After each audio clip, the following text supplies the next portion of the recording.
Hello everyone. आज मैं आप लोगों के लिए बहुत इम्पॉर्टेंट वीडियो लेकर आई हूँ जिसका नाम है समास। हिंदी के अकॉर्डिंग बहुत इम्पॉर्टेंट टॉपिक है, हर एग्ज़ाम के लिए इम्पॉर्टेंट टॉपिक है। बच्चों, हमारे लिए हर टॉपिक में याद करने के लिए बहुत सारा मटेरियल होता है और हम हर एक चीज़ को याद नहीं कर सकते, पर हर एक टॉपिक में कुछ ऐसे पॉइंट्स होते हैं जिनको अगर हम अपने दिमाग में बैठा लें तो उस पॉइंट्स की सहायता से हमारा वो पूरा टॉपिक क्लियर हो जाता है। तो आज मैं पूरा का पूरा आपको थ्योरी देने के बजाय उन पॉइंट्स को डिस्कस करूँगी जिससे कि आपको वो टॉपिक्स दिमाग में अच्छी तरीके से बैठ जाएं। तो चलिए मेरे साथ बने रहिएगा और पूरी वीडियो ध्यान से देखिएगा ताकि आप इस टॉपिक को बहुत अच्छी तरीके से समझ सको। तो चलो हम स्टार्ट करते हैं हमारा आज का टॉपिक समास। तो पहले हम ये देखते हैं समास है क्या। दो या दो से अधिक शब्दों से मिलकर, यानी दो या दो से अधिक शब्दों को जब मिला देते हैं और उससे कोई एक नया शब्द, सार्थक शब्द मतलब जिसका कोई मीन्स हो, कोई मतलब हो, ऐसे नए सार्थक शब्द को जब बनता है तो वो क्या कहलाता है? समास कहलाता है। तो इसकी डेफिनेशन याद कर लीजिएगा। दो या दो से अधिक शब्दों से मिलकर बने हुए नए सार्थक शब्द को समास कहते हैं। अब हम डायरेक्ट आते हैं इसके समास के भेद पे, यानी प्रकार। समास के कौन कौन से प्रकार हैं? सबसे पहले तो हम ये देख लेते हैं। समास के 6 प्रकार होते हैं। पहला अव्ययभाव समास, दूसरा तत्पुरुष, तीसरा कर्मधारय, चौथा द्विगु, पांचवा द्वंद्व और छठा आता है आपका बहुव्रीहि समास। तो चलो हम एक एक समास को डिस्कस करते हैं। तो पहला है अव्ययभाव समास। अब इसकी डेफिनेशन छोड़ के हम डायरेक्ट आते हैं इसकी पहचान पर। अगर ये पहचान आप याद कर लेते हो तो आपके सामने एग्जाम्पल्स होंगे, आप तुरंत पहचान जाओगे कि ये अव्ययभाव समास है या नहीं।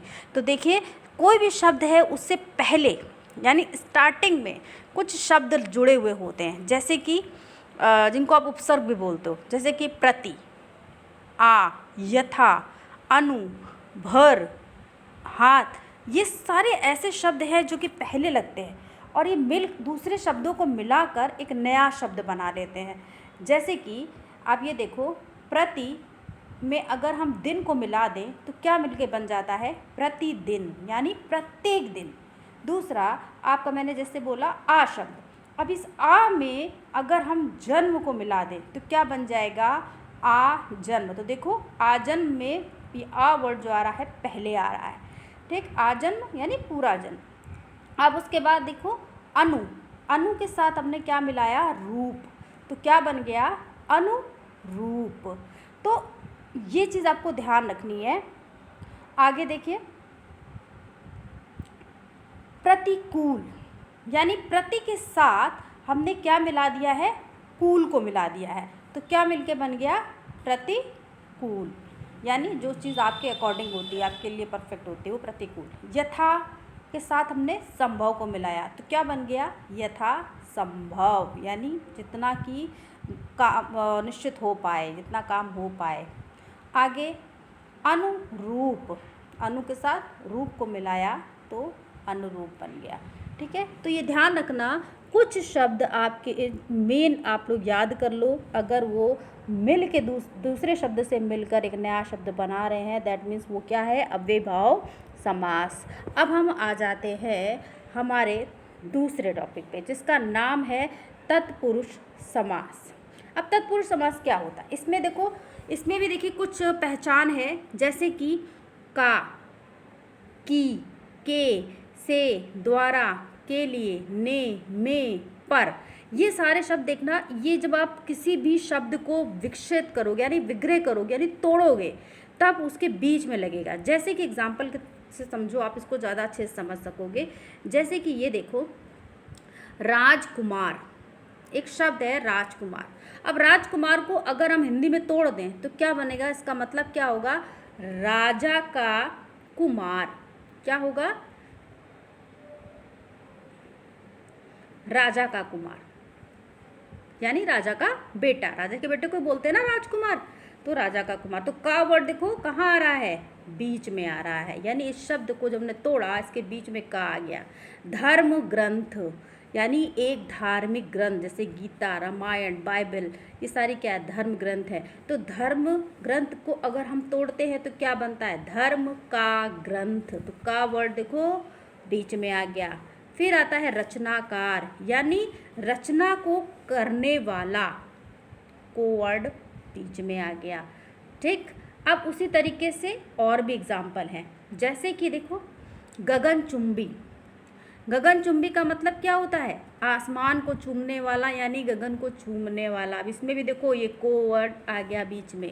यश प्राप्त, यानी यश को जो प्राप्त करता है, ये देखो को वर्ड बीच में। फिर चिड़ी मार, यानी चिड़ियों को मारने वाला, ये को वर्ड। ग्रामगत, यानी ग्राम मतलब गांव को गया हुआ, यानी ग्राम को गया हुआ, को वर्ड। ठीक, इसी तरीके से और भी शब्द हैं जो ज़रूरी है और वो आते हैं, खाली यही नहीं। अब जैसे करुणापूर्ण, यानी करुणा से पूर्ण, इसमें देखो से वर्ड आ रहा है। ठीक, भयाकुल, भय से आकुल, ये से वर्ड। रेखांकित, रेखा से अंकित, से वर्ड। शोकग्रस्त, शोक से ग्रस्त, से वर्ड। तो इस तरीके से काफ़ी हैं। अब से के बाद में भी है, पर भी है, के लिए भी। के लिए देखो कैसे, प्रयोगशाला, प्रयोग के लिए शाला, जब से तोड़ोगे तो बीच में क्या आएगा, के लिए। स्नान घर, स्नान के लिए। गौशाला, गायों के लिए शाला, यानी गौ के लिए शाला। देशभक्ति, देश के लिए भक्ति। डाक गाड़ी, डाक के लिए गाड़ी। तो इस तरीके से के लिए वर्ड बीच में आ रहा है। अब में के लिए देखो शोक मग्न, यानी शोक में मग्न, यानी दुख में वर्ड। पुरुषोत्तम, पुरुषों में जो सबसे उत्तम है, में वर्ड। आप बीती, यानी आप पर बीती, पर। गृह प्रवेश, घर में प्रवेश, में। तो इस तरीके के वर्ड, यानी आपको कौन कौन से वर्ड, का, की, के, से, द्वारा, के लिए, ने, में, पर।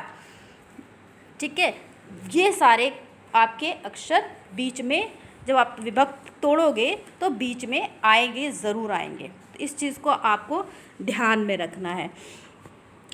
आप लोगों ने कभी कारक पढ़े होंगे, कर्ता ने, कर्म को, करण के लिए, संप्रदान में, पे, इस तरीके से पढ़ा होगा ना। तो उसमें देखिए हर किसी के साथ एक वर्ड दे रखा था, कर्ता ने, यानी ने वर्ड, कर्म को वर्ड, है ना। तो ये शब्द जो है वो बीच में ज़रूर आते हैं, तो इसको याद रख लेना। तत्पुरुष के बाद अब आता है आपका मेन तीसरा कारण, यानी कर्मधारय समास। कर्मधारय समास, इसमें पहचान देखो, से, जो, के समान, ये सारे क्या हैं, कर्मधारय समास की पहचान। अब इसका एग्जाम्पल एक हम देख लेते हैं, जैसे कि दिया है चरण कमल। चरण कमल का मतलब क्या है, कमल के समान चरण, यानी के समान आ गया। कनक लता, यानी कनक की सी लता। ठीक, कमल नयन, यानी कमल के समान नयन, के समान। प्राण प्रिय, प्राणों के समान प्रिय। चंद्रमुख, चंद्र के समान मुख। मृग नयन, मृग के समान नयन। देहलता, देह रूपी लता। अच्छा, एक चीज़ और, इसमें एक बहुत इम्पॉर्टेंट चीज़ें ध्यान रखना, जैसे कि दिया है नीलकंठ, यानी नीला है जो कंठ। अब इसमें इस तरीके से भी आ सकती है, कर्मधारय और बहुव्रीहि, ये दोनों बहुत ज़्यादा मिलते जुलते हैं, दोनों में बहुत ज़्यादा अंतर नहीं होता। बस बहुव्रीहि में फ़र्क ये हो जाता है कि हम उसकी जो विशेषता दी होती है और वो विशेषता जिस पर्सन से जुड़ी होती है, हम उसका नाम भी साथ में लगा देते हैं। अगर नाम लगा देंगे तो वो क्या कहलाएगा, बहुव्रीहि, और नाम नहीं ले रहे हैं तो वो कर्मधारय में आ जाएगा। जैसे कि नीलकंठ, यानी नीला है जो कंठ, सिंपल सी बात। ठीक है, नीला है जो कंठ, यानी आपने देखा होगा कि भगवान शंकर का जो कंठ है, यानी गले के बीच में, वो क्या है, नीला है ना। तो अब इसी को देखो, ये कर्मधारय में भी आ रहा है और ये बहुव्रीहि में भी आ जाएगा। अगर हम यहाँ लिख दें नीला है कंठ जिसका, अर्थात भगवान शिव, तो वो हो जाएगा बहुव्रीहि। लेकिन हम यहाँ लिख रहे हैं नीला है जो कंठ, तो ये क्या हो गया, कर्मधारय। ठीक है, अगर ऑप्शन में आपका बहुव्रीहि आता है तो बहुव्रीहि में भी आप इसे लगा सकते हो। अब महापुरुष, महान है जो पुरुष। अब जैसे महादेव, महान है जो देव। अब महादेव आपको पता है भगवान शंकर को भी बोला जाता है, तो ये बहुव्रीहि भी हो सकता है। ठीक है, तो इस चीज़ को थोड़ा सा ध्यान रखिएगा। अब उसके बाद आता है द्विगु समास। द्विगु समास की पहचान सबसे सरल यानी संख्या बोध, संख्याएं ज़रूर होंगी उसमें। जैसे कि आप देखो सप्त सिंधु, द्विगु और द्वंद्व, इन दोनों में कन्फ्यूज़न हो जाता है, लोग भूल जाते हैं, तो ध्यान रखिएगा इस चीज़ को। द्वंद्व अलग है, द्वंद्व से समझ जाओ, द्वंद्व मतलब ही होता है लड़ाई झगड़ा। ठीक है, अब द्वंद्व से ही समझ जाओ, दो चीज़ों के बीच में कोई चीज़ ला दी हमने और शब्द ला दिया, यानी ताकि हमने अलग कर दी, दो शब्दों को ही अलग कर दिया, बीच में और शब्द ला दिया ताकि लड़ाई झगड़ा ना हो, तो वो क्या कहला दिया, द्वंद्व हो गया। तो यहाँ हम द्विगु की बात कर रहे हैं, द्विगु में संख्या आती है, ध्यान रखिएगा। तो जैसे सप्त सिंधु, सप्त मतलब क्या होता है, 7। आगे वाला छोड़ दो, देख लो आपका जहाँ संख्या दिख रही है, दोपहर 2 शब्द आ गया, 3 चौ 4 नव 9 सप्त 7 पंच 5 सप्त 7 3 3। अब समझ में आ गया। आपको आगे पूरा तोड़ने की इतनी ज़रूरत है ही नहीं, स्टार्टिंग देखो आपको समझ में आ जाएगा। जहाँ ये संख्या दे दी समझ जाओ द्विगु समास है। ठीक, अब आ जाती है द्वंद्व। हमने आपको बताया था कि द्वंद्व समास में और शब्द बीच में आ जाता है। जैसे एक एग्जाम्पल मैं दे देती हूँ आपको द्वंद्व का।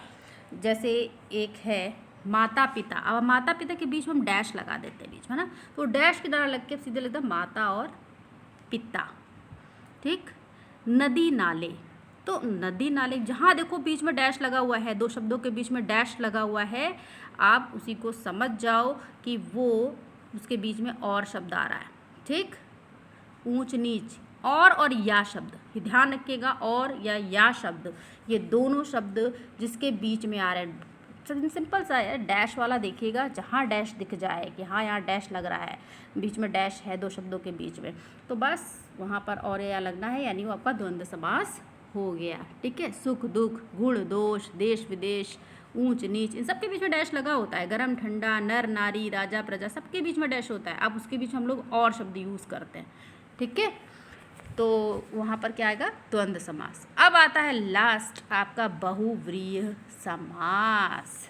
बहुव्रीहि समास, जैसा कि मैंने आपको बोला कि द्वंद्व समास का भी एग्जाम्पल एक बार देख ही लो मेरे साथ, आ गया है सामने। तो देखो राजा प्रजा के बीच में डैश लगा है ना, तो राजा और प्रजा, नर नारी, इसके देखिए नर और नारी, खरा खोटा, खरा या खोटा, नदी नाले, नदी और नाले, सबके बीच में देखो डैश लगा है, ये देखो सबके बीच में डैश लगा है। जहाँ ये डैश लग रहा है बस ध्यान रख लेना, ये क्या कहलाएगा तुम्हारा, द्वंद्व समास। अब आ जाता है सीधे बहुव्रीहि समास, यानी इसकी पहचान है, मैंने अभी आपको पीछे भी बताया है, कर्मधारय में बताया कि कर्मधारय और बहुव्रीहि सेम मिलता जुलता है। जहाँ आप किसी भगवान जी का नाम दे दोगे या मतलब किसी विशेष चीज़ का नाम दे दोगे, उसकी विशेषता जिसकी बताई जा रही है, आप उसका नाम दे दोगे तो वो बहुव्रीहि समाज के समास में आ जाता है। जैसे कि देख लो इधर क्या दिया है, लंबोदर। लंबोदर किसको बोलते हैं, गणेश जी को, यानी लंबा है उधर जिसका आखिर में, जिसका जिसके आ रहा है, जिसका जिसके जो आखिर में आएगा। कर्मधारय में बीच में आ रहा था जो वगैरह, जिसके समान है जो बीच में आ रहा था, लेकिन बहुव्रीहि में लास्ट में आ रहा है और जिसकी विशेषता बताई जा रही है आप उसका नाम भी दे रहे हो, तो वो बहुव्रीहि है। लंबोदर, लंबा है उधर जिसका, गणेश जी। दशानन, दशानन किसको कहा जाता था, रावण को कहा जाता है। दश है आनन है जिसके, यानी मुख जिसके, यानी रावण। चक्रपाणि, चक्र है पाणी में जिसके, यानी हाथ में जिसके, पाणी मतलब हाथ, कौन थे, भगवान विष्णु है ना। महावीर, महावीर देखो कर्मधारय में भी था, पीछे मैंने दिखाया था ना, महावीर नहीं उनका दूसरा था, महादेव था, वो भगवान शिव जी का था, यहाँ महावीर है।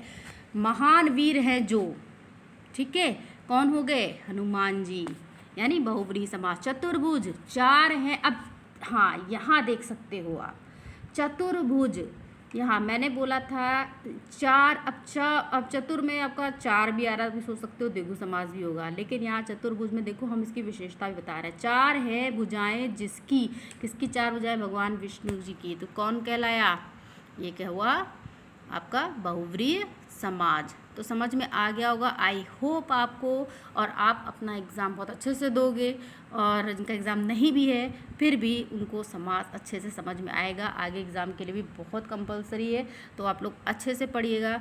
अगर कोई दिक्कत परेशानी हो तो कमेंट बॉक्स में ज़रूर बताइए, मैं उसको ज़रूर सॉल्व करूँगी। तो अब अगले वीडियो के लिए हम फिर आएंगे एक नए टॉपिक के साथ। तब तक के लिए बाय बाय।